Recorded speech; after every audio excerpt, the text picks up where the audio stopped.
Narrated Abu Dhar, may Allah be pleased with him. I abused a man by calling his mother with bad names. The Prophet, peace be upon him, said to me, O Abu Dhar, did you abuse him by calling his mother with bad names? You still have some characteristics of ignorance. Your slaves are your brothers, and Allah has put them under your command. So whoever has a brother under his command should feed him of that which he eats and dress him of that which he wears. Do not ask them, slaves, to do things beyond their capacity, power, and if you do so, then help them. Assalamu alaikum warahmatullahi wabarakatuh. Hope you're doing well. So this hadith that was narrated by Abu Dhar, it really made me think about yo mama jokes. And yo mama jokes were really popular when I was growing up. Yo mama's so fat. She could use an equator as a belt. Somewhere really corny. But it was normal for people to insult people's mom. When you think about the word son of a bee, a bitch, it's a female dog, technically. And it's like calling someone's mom a dog. It's strong. It's a very strong insult. So this kind of shows that for over 1,000 years, people have attacked people's mothers, which shows how close people are to their mothers and that spiritual connection and how that can cause a lot of pain, right? Because she's the one who suckled you, she's the one who changed your diapers, protected you, grew you, so insulting her is a big sting, especially when you think about how much women sacrifice when they let their baby grow in their body, right? They don't abort it. Their body changes forever. They nurse the baby, the pain of contractions, and then the healing process, postpartum depression. So attacking someone who's gone through all that is quite a lot. And what I found interesting here was how you're supposed to treat slaves, right? So eat and dress them of that which you wear. So the eating part. Right now in America, there's a war amongst the Magatardian Christian cult. And that's the followers of Donald Trump, where they're saying, gut EBT. And I saw one lady who, I'm not sure exactly what her politics are, but there's this loaf called neutral loaf, which they feed prisoners who are bad. It's like just a bunch of like different ingredients smushed together, and some states have banned it because they find it to be cruel and unusual punishment. It provides you all the nutrients, but to eat that the same meal all day is, they said, a form of cruel and unusual punishment, and they banned it. And she was saying to feed that to the poor. So cut off all EBT, SNAP benefits, which allow people to, get a little bit of meat, some chicken, seafood, however they want to spend the money they were given. So there's a little bit like you can't have hot ready meals, I believe, but you can get you some nice pasta, bag of flour, some eggs, ingredients to make some good food. But yeah, you can get your kids little cookies or, a little bag of Cheetos, Who doesn't like a little sweet treat now and then? And I do believe McDonald's in some locations accepts EBT. And that really makes a lot of these Magatardians mad. They're more mad about EBT than 40 million to Argentina bailout, all the money, but billions to is not real. We almost spent 1 trillion in the war in Afghanistan, if you look at the data. And what really did America get out of that besides the poppy that was used for pharmaceuticals? So the common American did not really benefit from that war, right? And then left all those weapons behind. So again, the American taxpayer paid for those weapons, and then those weapons got left in Afghanistan. And then Trump wants to go back and recapture that airbase, which will cause more conflict. And Trump wants to strike Venezuela, do a regime change of Maduro in Venezuela. How much will that cost? He also threatened to send troops to Nigeria to cool things off. How much will that cost? But money for war, but not the poor.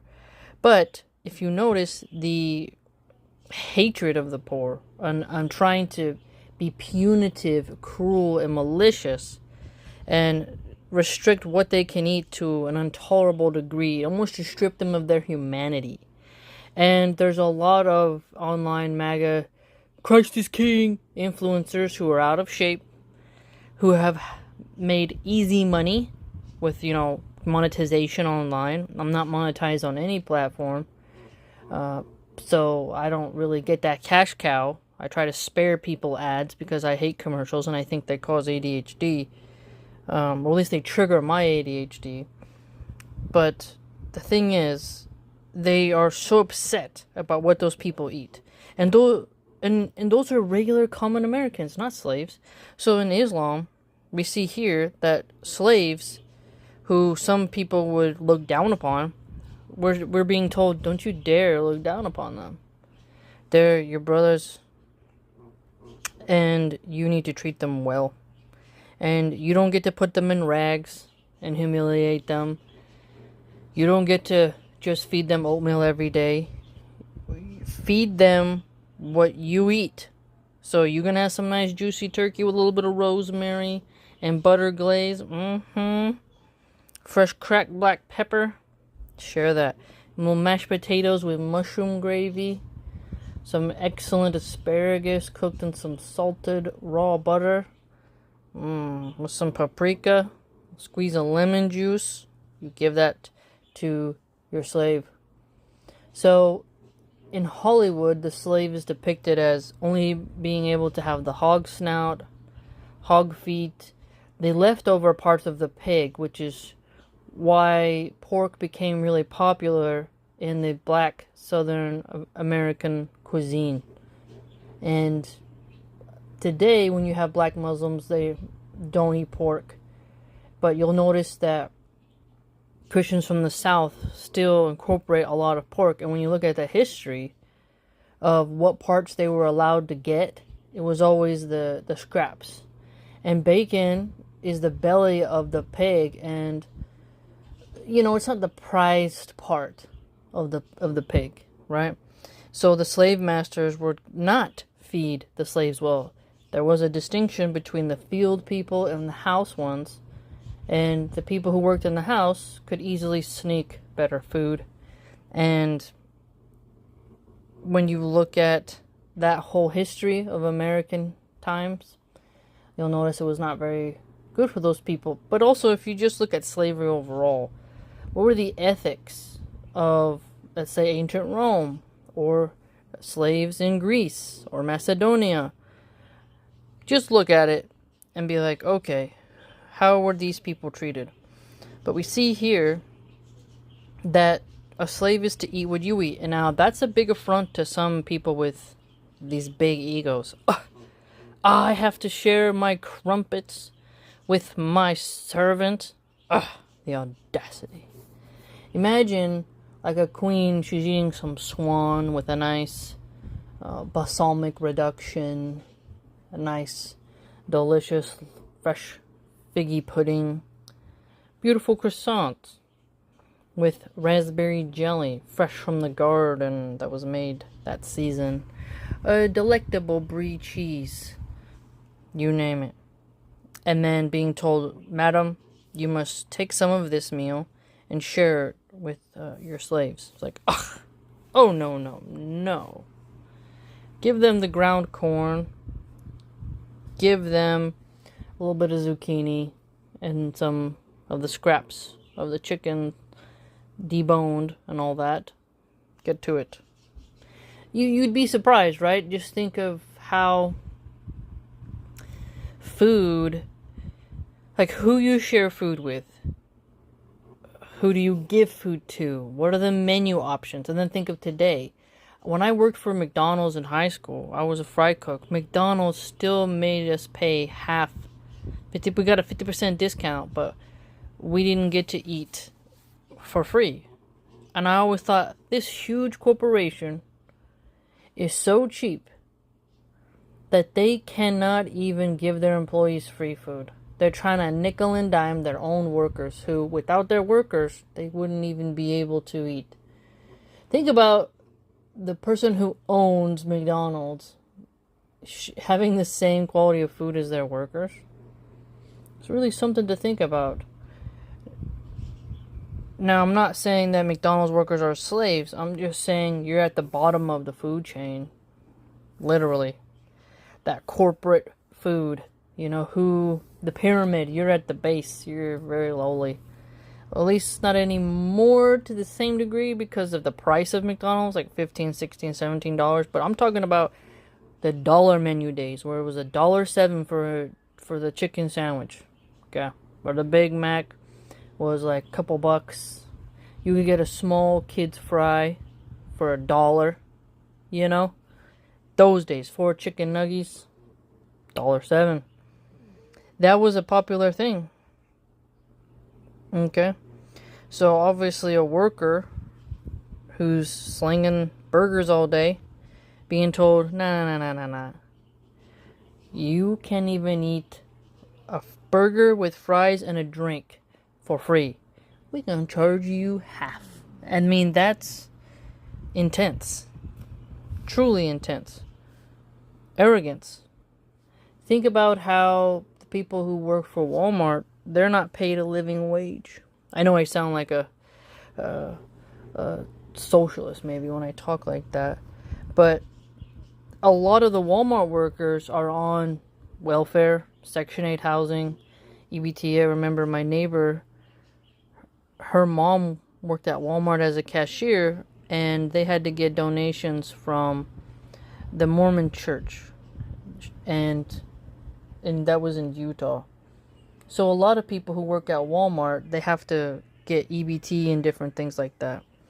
So still today, you have people who they nickel and dime their employees. They don't eat what their boss eats. And that sort of master-slave, boss-employee relationship there's connotations and an essence of slavery. Now, it's not the same degree. I know. No one's getting flogged. But I know that if you worked for some places and you just... Maybe it's because I was a restaurant worker, I see this different. But I would have a pot-bellied chef nickel and diming me while he gives free food to his buddies. And he's got his gut hanging out and he's stuffing his face for the 4th time in the day. And I'm told if I want to have avocado on my burger, I gotta pay 75 cents. Which has to come out of my tips. Okay. And that can get to you. It really can. When you see a gluttonous, fat cat, and then you're working hard, making them money, and then they're like, nah, you can't have that. So, when we're told here in this hadith, that's narrated by Abu Dhar, feed him of that which you eat, and to dress that person of what you dress, that's intense. Think about that. Think about it. No dobby rags here going on. So, and this other one where it says, do not ask them slaves to do things beyond their capacity, power, and if you do so, then help them. Hui. That's revolutionary. Because how many people right now in so many parts of Africa are getting rare earth minerals and they're struggling. They're in the trenches. And I know people want to create robots to take those jobs over, but imagine the person who owns the mine, who is the boss of those almost literal slaves, were to get in there with them and say like, hey, let me help you out. I know this is really hard. There's a image, I'm sure you've seen it if you scroll LinkedIn, where it's like boss versus leader. The boss is behind the crowd saying, me, and then the leader is in front saying, come with me. That's very telling, and I'm sure we've all had a position in life where we've experienced both of those. And some people are better at delegating the plan, and others are better at carrying out the plan, the blueprint. And I think you need both. And if you want to lead, you have to learn how to follow. So there's a dynamic there of the boss can simply tell you something and you have the competence to do it. But if something is too difficult, you need them to come down and do it. There's a phrase, if you want something done right, you got to do it yourself. And so if a boss is seeing someone struggle to do something, they got to come down and do it themselves and then have the other people observe. And that's important, especially when it comes to training time. Because if you haven't trained that person, they don't have the capacity to do it, then you really need to help them and show them and have patience. So, what a brilliant hadith, quite honestly, because people fear Sharia law. But if you look at the Sharia law, what does it say? You have to feed your slaves what you eat and dress them of that which you dress. And if they're struggling to do something and can't do it, you gotta help. Huh. No wonder why they say Sharia law doesn't belong in America. Because how many people would have to reframe how they see their fellow Americans? Instead of being pissed that kids on EPT can get chocolate chip cookies, they'd be like, well, I guess you can just let them eat because I eat cookies. You see what I'm saying? And then if you look at what the average person pays in taxes that get funneled towards the EBT SNAP program, there were some estimates that it's as low as $37. Depending on your tax bracket, you begin to notice like, wow, these people think that they're like these big taxpayers, but they're really not. And then if you look at each state, it's also different. And then you look at which states pay into the pot versus those that take from the pot.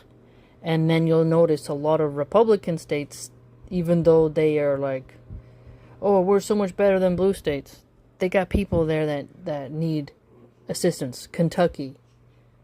Alright? Even Florida got 3 million people that need assistance. Ron DeSantis is talking about Sharia law. How about he helps boost the economy so that people can get off EBT? But I digress. Imagine telling Trump that the people who take care of his Mar-a-Lago landscaping have to eat as good as him and dress how he dresses. I wonder what he would say. May Allah subhanahu wa ta'ala protect us and guide us. Ameen.